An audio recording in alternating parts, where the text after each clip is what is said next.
ഹരി ഓം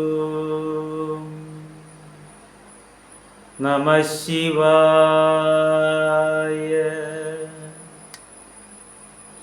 എല്ലാ സനാതന സാരഥികൾക്കും ശ്രീ ശങ്കര ഡിവോഷണൽ സെഗ്മെൻറ്റിലേക്ക് എളിയവൻ്റെ വലിയ സ്വാഗതം. നമസ്കാരം. ഇന്ന് ഞാൻ നിങ്ങളുമായി സംവാദം ചെയ്യാൻ ആഗ്രഹിക്കുന്ന വിഷയം ധ്യാനം. കോടി ജപത്തിന് ഒരു ധ്യാനം എന്ന് ഗുരുക്കന്മാർ പറയുന്നത് കേട്ടിട്ടുണ്ട്.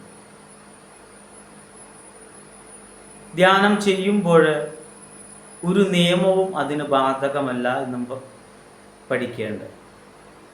അതായത് കുളിക്കണമെന്നോ അല്ലെങ്കിൽ ഇന്ന വസ്ത്രം ധരിക്കണമെന്നോ അതുമല്ലെങ്കിൽ ഇന്ന ഭക്ഷണം കഴിക്കരുത്, ഇന്ന ഭക്ഷണം കഴിച്ചോളൂ എന്നൊന്നും ഒരു നിയമവുമില്ല. ഏത് സന്ധിയിലും ചൊല്ലാം, രാത്രിയും ചൊല്ലാം. ഒരു കാര്യം മാത്രം അതിൽ പറയുന്നുണ്ട്, നിലം തൊടാതിരിക്കണം എന്ന് മാത്രമേ ഒരു നിയമമുള്ളൂ.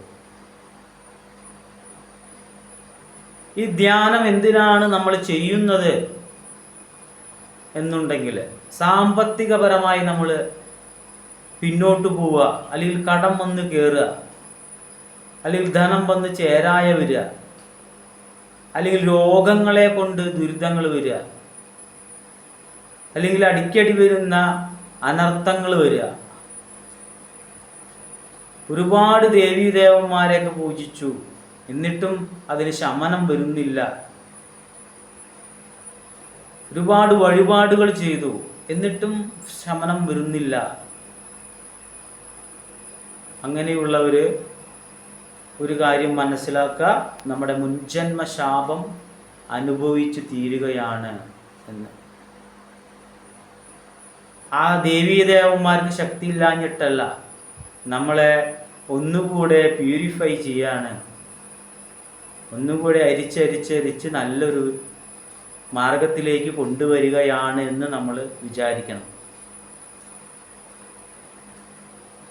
ഈ ധ്യാനം നമ്മൾ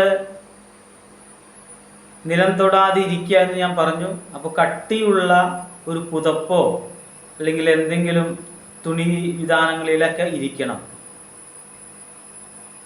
തീരെ നിർവാഹമില്ലെങ്കിൽ മാത്രം കസേരയിൽ ഇരിക്കാം. എന്നിരുന്നാലും പരമാവധി നമ്മൾ ചമ്രം പടിഞ്ഞ് തന്നെ ഇരിക്കാൻ ശ്രമിക്കുക. തീരെ നിർവാഹമില്ലാത്ത ഒരു കസേരയിൽ ഇരിക്കാം. ഇത് കിഴക്കോട്ടോ പടിഞ്ഞാട്ടോ വടക്കോട്ടോ തിരിഞ്ഞിരുന്ന് ചെയ്യാമെന്നാണ് പറയുന്നത്. ഇത് ചെയ്യുന്നതിലൂടെ നമ്മൾക്ക് സമ്പത്ത് ഏറി വരാൻ തുടങ്ങും. നമ്മുടെ ജന്മശാപങ്ങൾ തീരാൻ തുടങ്ങും. നമ്മളെ മറ്റുള്ളവർക്ക് ഇഷ്ടപ്പെടാൻ തുടങ്ങും. ഈ ശാപം തീരുന്നതിനാൽ നമുക്ക് തൊഴിൽ പുരോഗതി വരുന്നതായി കാണാം. അപ്പോൾ നമ്മളുടെ ജന്മജന്മാന്തര ശാപങ്ങൾ ധ്യാനത്തിലൂടെ മാറ്റാൻ പറ്റും. മറ്റൊരു നിയമം എന്ന് വെച്ചാൽ, ഒരു ദേവീദേവന്മാരെയും ആ സമയത്ത് ചിന്തിക്കാൻ പാടില്ല എന്നതാണ്. നമ്മളുടെ ഒരു പ്രാരാബ്ധങ്ങളും ആ നേരത്ത് ചിന്തിക്കാൻ പാടില്ല. ഒരു കടത്തെക്കുറിച്ച് ചിന്തിക്കാൻ പാടില്ല. നമ്മൾ അതൊക്കെ വീണ്ടും വീണ്ടും ഇങ്ങനെ ചിന്തിച്ച് വറീഡായാൽ അതൊന്നും ഇല്ലായ്മ ചെയ്യാൻ പോണില്ല. അതങ്ങനെ തന്നെ വരും. നാളെ എന്ത് നടക്കുന്നു എന്ന് നമ്മൾക്ക് ഇപ്പോൾ അറിയുന്നില്ല. അതുപോലെ തന്നെയാണ് നമ്മൾ ഒരു കാര്യത്തെ കുറിച്ച് വീണ്ടും വീണ്ടും ആലോചിച്ച് ടെമ്പറേച്ചർ കൂടി അസുഖങ്ങൾ വരാൻ ഇടവരും. ചിന്തിക്കണ്ട എന്നല്ല ഞാൻ പറഞ്ഞത്. ഈ സമയത്ത് ധ്യാനത്തിലിരിക്കുമ്പോൾ കണ്ണടച്ച് പിടിച്ചുകൊണ്ട് ഇടത് കൈക്ക് മുകളിൽ വലത് കൈ വരുമാറ് വച്ച് ഇരിക്കുക. മൊബൈലിലോ അല്ലെങ്കിൽ ടൈം പീസിലോ ഒരു അലാറം വെക്കണം. അരമണിക്കൂറാണ് ഇത് ചെയ്യേണ്ടത്. അരമണിക്കൂർ നമ്മൾ വേറെ ഒന്നിനെ കുറിച്ചും ചിന്തിക്കേണ്ട, ഒരു ദേവീ ദേവന്മാരെ കുറിച്ച് ചിന്തിക്കേണ്ട, ഒരു കടത്തെ കുറിച്ച് ചിന്തിക്കേണ്ട, മക്കളെ കുറിച്ച് ചിന്തിക്കേണ്ട, ആരെ കുറിച്ചും ചിന്തിക്കേണ്ട. ചിന്തിച്ചാലും ചിന്തിച്ചില്ലെങ്കിലും വരാനുള്ളത് വരും എന്ന ധൈര്യത്തിലിരിക്കണം. നമ്മുടെ ദൃഷ്ടികളൊക്കെ കണ്ണടച്ച് പിടിച്ചുകൊണ്ട് നമ്മുടെ തിരുനെറ്റിയിലേക്ക് ദൃഷ്ടി വെച്ചുകൊണ്ടായിരിക്കണം ധ്യാനം ചെയ്യേണ്ടത്. നമ്മളുടെ ചിന്തകൾ പല പല വഴിക്ക് ഇങ്ങനെ പോയിക്കൊണ്ടേയിരിക്കും. അപ്പോഴെല്ലാം ആ ചിന്തകളെ പിടിച്ചു കൊണ്ടുവന്ന് നമ്മുടെ ശ്വാസഗതി മാത്രം ചിന്തിക്കുക.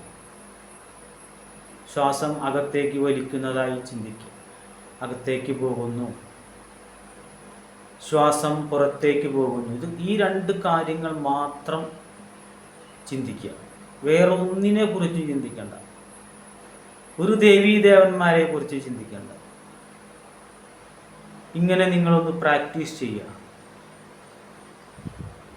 നിങ്ങളുടെ സമ്പത്ത്, ഐശ്വര്യപൂർത്തി, സ്വസ്ഥത, സമാധാനമെല്ലാം ഏറി വരുന്നതായി കാണാം. ഇതിൻ്റെ പ്രധാന കാരണം മുൻജന്മശാപങ്ങൾ തീരുന്നതിലൂടെയാണ്. ഒന്നിനെ കുറിച്ച് ചിന്തിക്കാതെ ശ്വാസഗതി മാത്രം ആലോചിച്ചുകൊണ്ട് ഇരിക്കുക. ഇതിന് മത്സ്യമാംസാദികളോ മറ്റൊരു നിയമങ്ങളും ഇതിന് ബാധകമല്ല.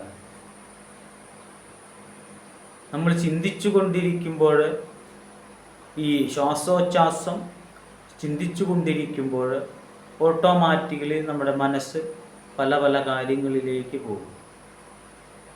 അതിനെപ്പറ്റി ഒന്നും ചിന്തിക്കേണ്ട. അലാറം വയ്ക്കാൻ പറയുന്നതിൻ്റെ കാരണം, അല്ലെങ്കിൽ ഇടയ്ക്കിടയ്ക്ക് നമ്മൾ വാച്ചിൽ നോക്കും. ഇത് നിങ്ങൾക്ക് തോന്നും നിസ്സാരമാണെന്ന്. ഞാൻ എത്രയോ മണിക്കൂറുകളാണ് വീട്ടിലിരിക്കുന്നത്, അല്ലെങ്കിൽ സിനിമയ്ക്ക് പോയി 2 മണിക്കൂർ ഞാൻ ഇരിക്കുന്നു, വീട്ടിൽ കാലത്തൊട്ട് വൈകുന്നേരം വരെ ഇങ്ങനെ അടഞ്ഞുകൂടിയിരിക്കുന്നു. ഇതൊക്കെ എനിക്ക് സിമ്പിളാണെന്ന് നിങ്ങൾക്ക് തോന്നിയേക്കാം. എന്നാൽ സിമ്പിളല്ല. ശരിക്കും ഇത് 3/4 മണിക്കൂറാണ് ചെയ്യേണ്ടത്. ആദ്യ പടി എന്ന രീതിയിൽ ആദ്യം അരമണിക്കൂർ ചെയ്യണം. അതിൽ കുറച്ച് സമയം തിരഞ്ഞെടുക്കരുത്, എടുത്താൽ കാര്യമില്ല. ഇത് ചെയ്യുമ്പോൾ ദൃഷ്ടി നമ്മൾ പുരികൻ്റെ ഇടയിലേക്ക്, മധ്യത്തിലേക്കായിട്ട് ദൃഷ്ടി കൊടുക്കുക. ശ്വാസോച്ഛ്വാസം മാത്രം ചിന്തിക്കുക. 3/4 മണിക്കൂറോളമാണ് ഇരിക്കേണ്ടത്. ആദ്യപടി എന്ന രീതിയിൽ അരമണിക്കൂർ ചെയ്യുക. 1-2 ദിവസം ഇങ്ങനെ പ്രാക്ടീസ് മുടങ്ങാതെ ചെയ്യാം. അപ്പോൾ നിങ്ങളുടെ മുഖത്ത് ഒരു പുഞ്ചിരി വരും. അങ്ങനെ വന്നാൽ അതിൻ്റെ ലക്ഷണങ്ങൾ, പോസിറ്റീവായിട്ടുള്ള ലക്ഷണങ്ങൾ വരുന്നുണ്ട് എന്ന് ചിന്തിക്കാം. വെറുതെ നമ്മൾക്ക് പുഞ്ചിരിക്കാൻ തോന്നും. അപ്പോൾ നമ്മുടെ കവിളുകളെല്ലാം പുഞ്ചിരിക്കുന്ന മനോഭാവത്തിലേക്ക് വരും. ഓട്ടോമാറ്റിക്കലായിട്ടുള്ള നിങ്ങളുടെ നെഗറ്റീവ് എനർജി കളയും. ആ അരമണിക്കൂർ നിങ്ങൾക്ക് ഇരിക്കാൻ പറ്റില്ല എന്നാണ് ഞാൻ പറയുക. അരമണിക്കൂർ ഞാൻ പറയുന്ന നിയമത്തിൽ ഇരുന്നാൽ നിങ്ങളുടെ ഭാഗ്യമായിട്ട് ഞാൻ കരുതും. ഞങ്ങളൊക്കെ ഇവിടെ ഒരുപാട് പരിഹാര പൂജകൾ ചെയ്യുന്നതുകൊണ്ട് 1, 2, 3 എന്ന് എണ്ണി പരിഹാരങ്ങളും ദോഷങ്ങളും തീർക്കാൻ ഞങ്ങൾക്ക് പറ്റാറില്ല. അതിനേക്കുള്ള സൂത്ര വഴികളാണ് ധ്യാനം.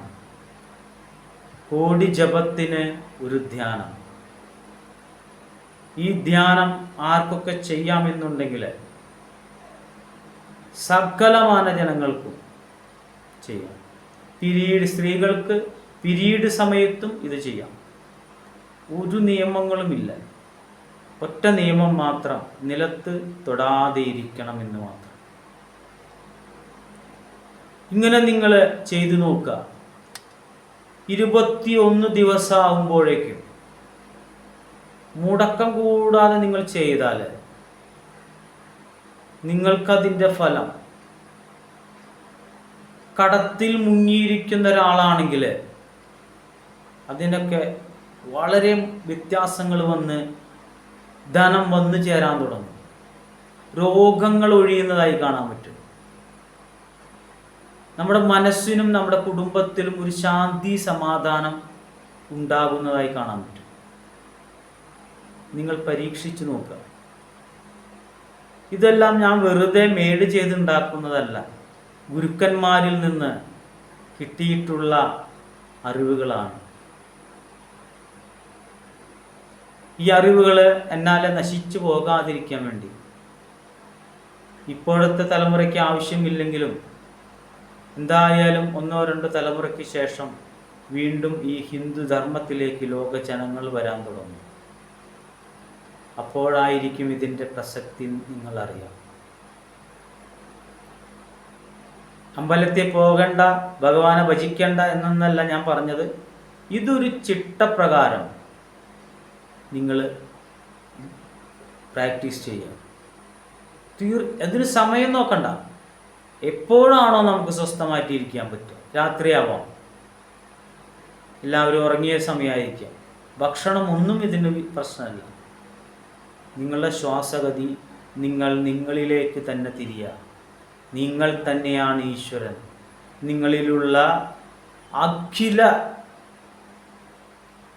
ശാക്തേയ പാദദോഷമായിക്കോട്ടെ, ശൈവദോഷങ്ങളായിക്കോട്ടെ, വൈഷ്ണവദോഷങ്ങളായിരിക്കട്ടെ, ഷഡ്കർമ്മപാദദോഷങ്ങളായിക്കോട്ടെ, ഗുളികദോഷങ്ങളായിക്കോട്ടെ, രോഗങ്ങളായിക്കോട്ടെ, എല്ലാം ന്യൂട്രലായി പോകുന്നതായി അറിയാൻ പറ്റും.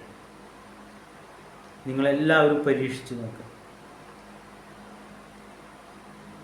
ഇത് വലിയ വലിയ എന്താ പറയുക, അത്രയും പ്രാധാന്യമുള്ള ഒരു ധ്യാനമാണ്. ഒരു കുണ്ടലി യോഗ അല്ലെങ്കിൽ ആ യോഗ ഈ യോഗ അതൊന്നല്ല. ഏതൊരു സാധാരണക്കാരനും ചെയ്തു വലിയ വലിയ മിറാക്കിൾ സംഭവിക്കാൻ കഴിയുന്ന ഒരു ധ്യാനമാണ് ഇന്ന് ഞാൻ നിങ്ങൾക്ക് സമർപ്പിച്ചത്. ഇത്തരം കൊച്ചു കൊച്ചു അറിവുകൾ നിങ്ങൾക്ക് വലുതാണെന്ന് തോന്നുന്നുവെങ്കിൽ എൻ്റെ ഈ ചാനൽ നിങ്ങളെല്ലാവരും സബ്സ്ക്രൈബ് ചെയ്യുക. നിങ്ങളുടെ എല്ലാ സുഹൃത്തുക്കളെ കൊണ്ടും ഈ ചാനൽ സബ്സ്ക്രൈബ് ചെയ്യിപ്പിക്കണമെന്ന് അപേക്ഷിക്കുകയാണ്. എൻ്റെ എല്ലാ സബ്സ്ക്രൈബേഴ്സിനും എല്ലാ ഞായറാഴ്ച ദിവസങ്ങളും ഇവിടെ അമ്മയ്ക്ക് അർച്ചനകൾ ചെയ്യുന്നുണ്ട്. എല്ലാവർക്കും അതിൻ്റെ അനുഗ്രഹം കിട്ടുന്നുണ്ടെന്നും അറിയേണ്ടായി. എല്ലാവർക്കും നന്ദിയുണ്ട്. മറ്റൊരു എപ്പിസോഡുമായി വരുന്നത് വരെ അമ്മ നിങ്ങളെ അനുഗ്രഹിക്കുമാറാകട്ടെ എന്ന് പ്രാർത്ഥിച്ചുകൊണ്ട് നിർത്തുന്നു. ഹരിയോം നമഃ ശിവായ.